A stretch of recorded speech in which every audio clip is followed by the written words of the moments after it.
ہے تو وہ شاندار جگہ پہ محل میں. اور یہ جو یہ شان ہے. اور بائبل میں ہم یہ بھی پڑھتے ہیں کہ خدا نے سلیمان سے کہا تھا کہ نہ تو اس سے پہلے نہ تیری بعد کوئی ایسا شان والا ہوگا. اتنی شان اس کو خدا نے دی. اور سبا کی ملکہ اس کا رہن سہن دیکھنے کے لیے اس کے محل میں آئی. اور تاریخ کہتی ہے کہ واپس جا کر اس نے سانپ ڈسوا لیا اور اس نے خودکشی کر لی. ہسٹری کہتی ہے کہ وہ سلیمان پہ عاشق تھی لیکن وہ کھنگ گئی. تو لیکن یہ لڑکی ایک تو یہ خود کوئی امیر نہیں ہے, دوسرا ایسی بڑی شان و شوکت والے پر جس پہ ایک بڑی حسین ملکہ سبا بہت حسین تھی اور اس کی اپنی بڑی شان تھی. وہ ایک ملکہ تھی. وہ تو اس پہ فریفتہ ہے لیکن اس غریب لڑکی کو اس سارے محل کی چمک دمک متاثر نہیں کر سکتی, اس لیے کہ وہ کسی سے محبت کرتی ہے اور اس کو اس نے اولویت دی ہے. ایک تو یہ کہانی میں نے پہلے بتایا تھا کہ دنیاوی لحاظ سے دلہا دلہن کی پاکیزہ اور خالص اور وفادار محبت کی کہانی ہے. دوسرا ہم نے یہ بھی بات کی تھی کہ اس میں چیزوں سے تشبیہ دے دے کر دوسرے کی شان اور عزت اور قدر کو ابھارا گیا ہے.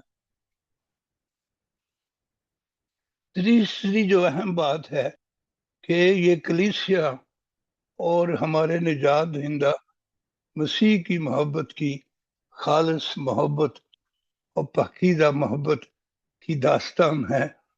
بنی اسرائیل آج بھی یہ کہتے ہیں کہ یہ خدا کی اور بنی اسرائیل کی کہانی ہے, لیکن مسیحی یہ ایمان رکھتے ہیں کہ کلیسیا اور مسیح کی یہ کہانی ہے. اب 6 باب کی 13ویں آیت میں لکھا ہے, پڑھ دے سسٹر. جی پاسٹر جی. لوٹ آ اے شولمیت, لوٹ آ کہ ہم تجھ پر نظر کریں. تم شولمیت پر کیوں نظر کرو گے, گویا وہ 2 لشکروں کا ناچ ہے. شکریہ. اب یہ دیکھیں یہ بھی اس کے تصور میں ہے کہ اس کا محبوب مجھے پکار رہا ہے اور وہ کہہ رہا ہے کہ لوٹا, تو یہ بھی وہ سوچ رہی ہے. اور پھر 7ویں باب کی 11ویں آیت میں لکھا ہے, میرے محبوب چل ہم کھیتوں میں سیر کریں اور گھاؤں میں رات کاٹے, پھر تڑکے انگورستانوں میں چلے. اور پھر اور دیکھ کہ آیا تاک شگفتہ ہے اور اس میں پھول نکلے ہیں. تو اس کی یادیں وہ اس کو بھولی نہیں. اور 8ویں باب کی آخری آیت میں لکھا ہے, اے میرے محبوب جلدی کر اور اس غزال یا آہو بچے کی مانت ہو جا جو بلسانی پہاڑیوں پر ہے.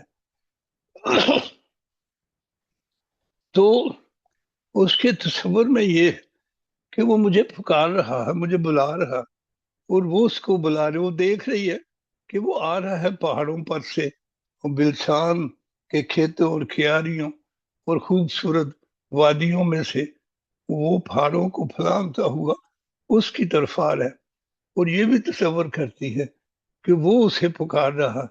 تو یہ جو گفتگو ہے اس میں اس کی محبت کا عروج ہے. اب یہ کلیسیا جو مسیح کا بدن ہے, اس نے کلیسیا سے ایسی ہی محبت کی ہے. جب مسیح آخری وقتوں میں دعا کر رہے تھے باغ میں، تو انہوں نے کہا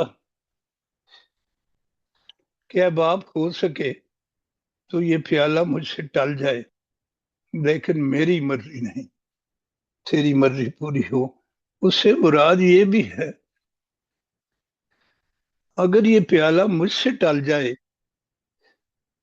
تو یہ جو بھیڑے ہیں، یہ جو میری کلیسیا ہے، یہ تو برباد ہو جائے گی، یہ تو مر جائیں گی۔ اس لیے اس نے کہا کہ ان کو بچا لے، تیری مرضی پوری ہو۔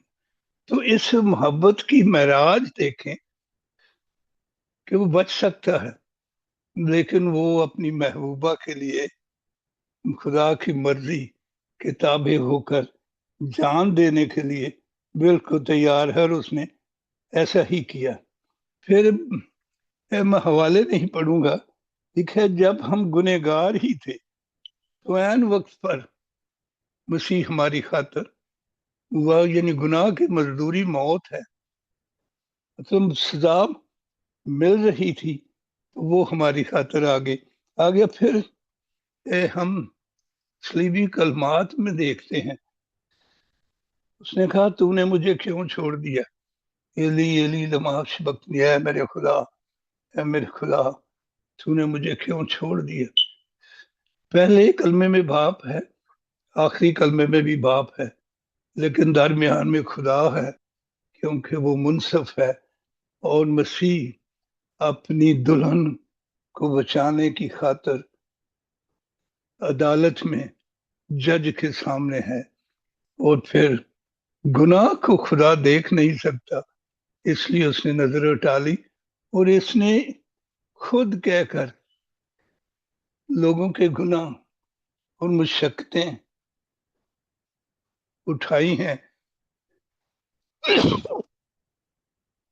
جس کی سزا موت ہے، اور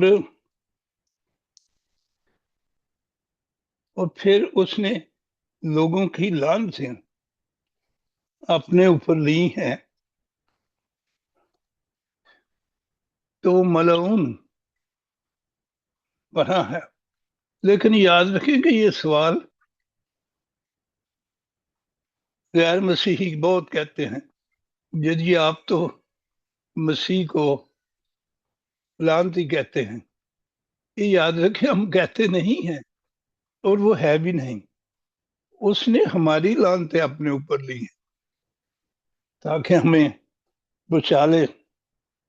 اور پھر جب اس نے کہا کہ تمام ہوا، اس وقت چونکہ خدا کا قہر گناہ کے غضب گناہ کے خلاف بھڑکا ہے، اور غضب کے نیچے گناہ گار بچ نہیں سکتا، وہ آگ ہے۔ اب یہ دلہا اپنی دلہن کو بچانے کی خاطر غضب کے نیچے کھڑا ہو گیا، اور قیمت عدالت میں پیش کر دی، اپنا خون۔ جب وہ قیمت ایکسپٹ کر لی گئی ہے، خون قبول کر لیا گیا ہے، تو اس نے اپنی دلہن کو لکھا ہے کہ ہیکل کا پردہ اوپر سے نیچے تک پھٹ کے 2 ٹکڑے ہو گیا، تو اس نے اپنی دلہن ہمیں تو اس کے پردے کے اس طرف دھکیل دیا جہاں اطمینان ہے، اور خود غضب کے نیچے وہ پسا گیا۔ تو یہ محبت ہے کہ اس نے اپنی دلہن کو بچانے کے لیے یہ کی ہے، ریزسٹ کیا ہے،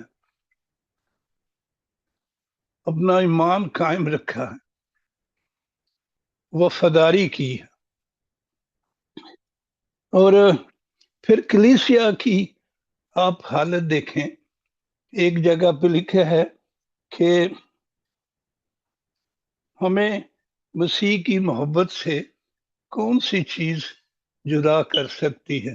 تنگی، یعنی مشکلات جو تنگ کیا جا رہا ہے مسیحیوں کو، تلوار اور بہت سے ریپ ہوتے ہیں، قتل بھی کر دیے جاتے ہیں اور اغوا کیے جاتے ہیں، جبر کیا جاتا ہے۔ اب پھر حال کی چیزیں یا استقبال کی چیزیں یا قحط، تو حال میں چمک دھمک دکھائی جاتی ہے، کاریں، کوٹھیاں، پیسہ، یا پھر ظلم ہوتا ہے۔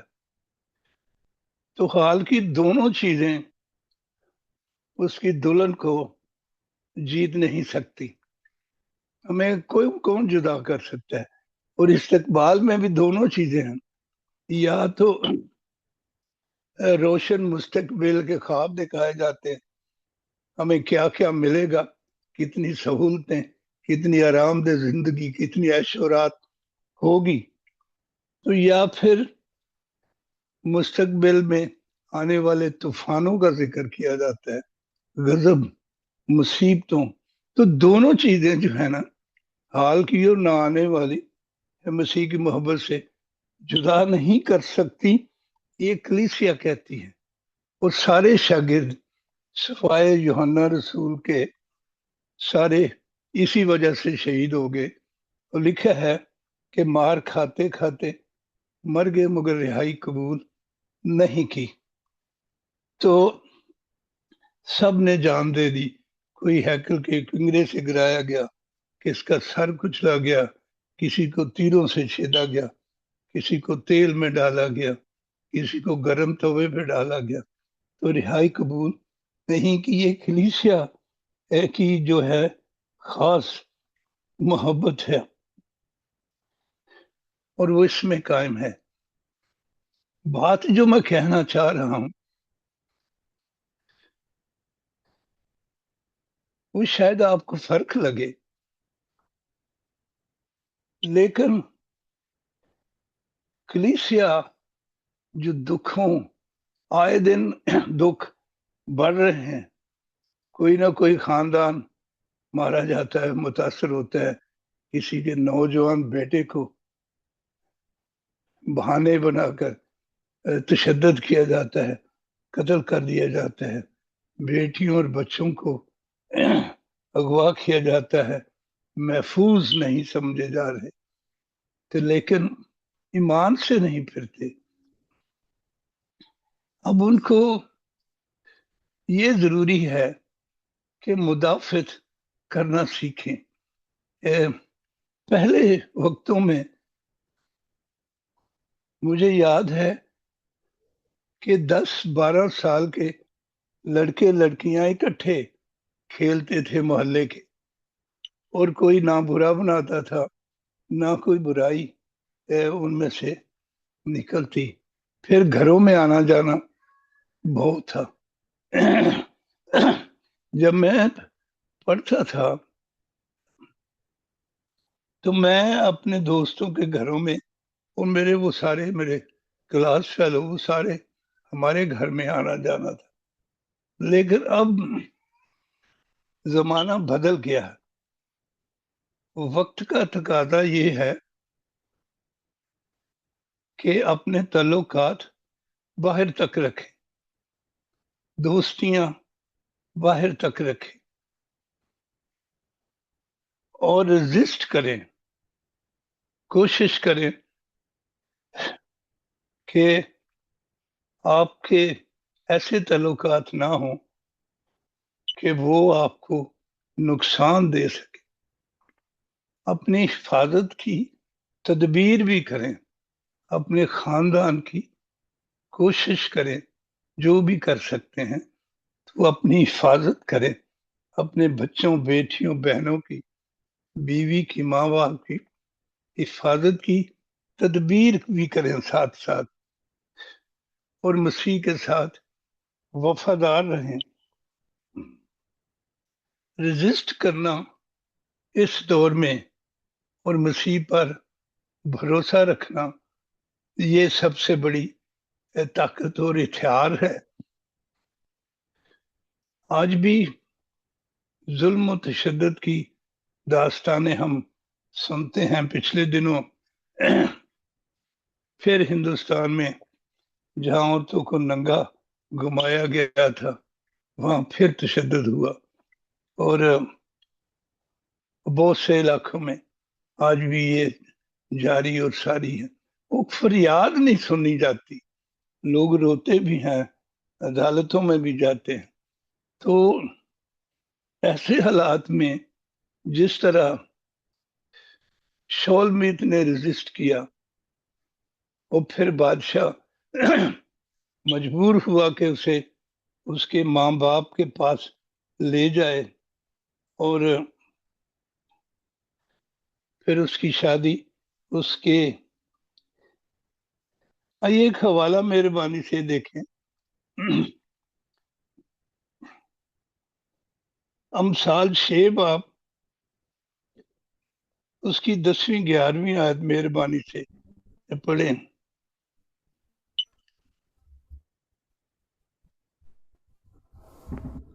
جی پاسٹر جی. جی امثال 6 باب کی.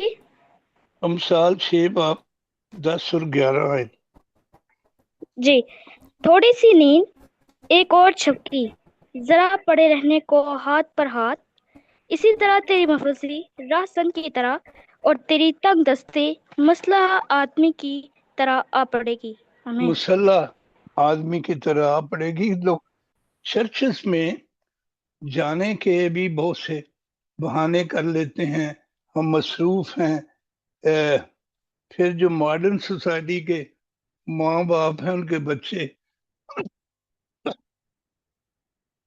اتوار کو سوتے رہتے ہیں, وہ کہتے ہیں جی ایک ہی تو دن ہوندا ہے چھٹی دا, تو وہ بچے پھر سونا بھی ہوندا ہے.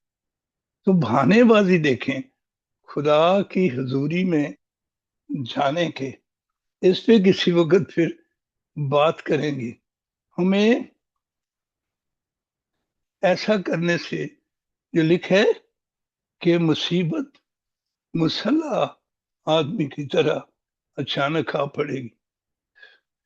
تو سرگرم رہنا ہے, چرچ جانے کی تیاریاں کرنی ہے, اور چرچ جانا اور اپنے لوگوں سے مسیح کے نام سے رفاقت رکھنا, یہ بھی ایک ریزسٹنس ہے, یہ بھی ایک تقویت ہے, جہاں بہت سی راہنمائی اور اچھے مشورے اور مدد مل سکتی.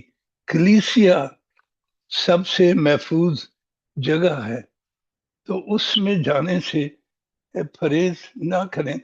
اپنے جو عزیز ہیں, آپ کے خاندان کے لوگ ہیں, انہیں کسی نہ کسی طرح اگر آپ بتا سکتے ہیں تو ضرور سمجھائیں کہ ایسے حالات میں مدافعت کریں, ریزسٹ کریں.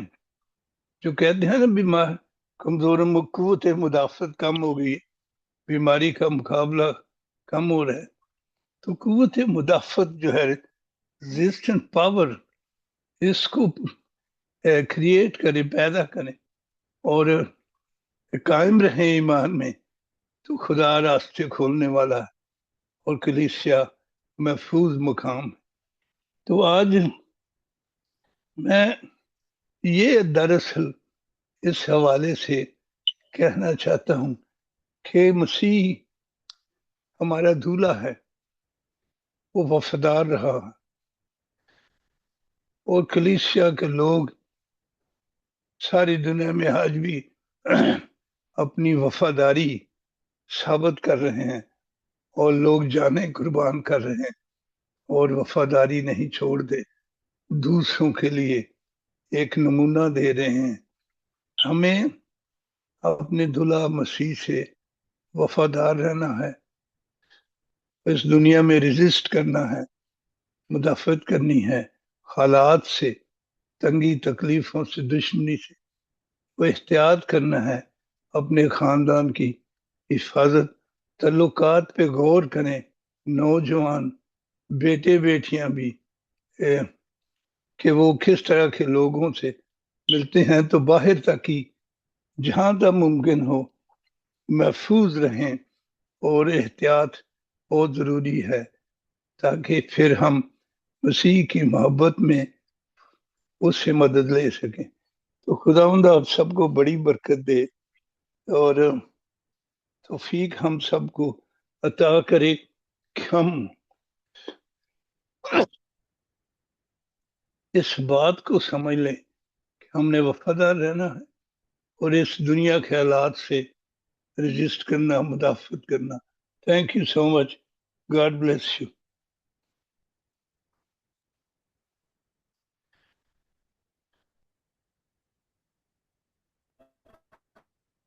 آمین. تھینک یو ہاں جی. جی. خود بہت اس کلام کو یہ کتاب غزل و غزلات کی کتاب بہت کام سن میں آتی ہے تو مشکل بھی ہے تھوڑی سمجھنا، لیکن آپ بڑی خوبصورت خداوند آپ کو صحت و سلامتی میں قائم رکھے. خدا نے جو بات کی ہے بچوں والی تو مدر میں بھی انہی چیزوں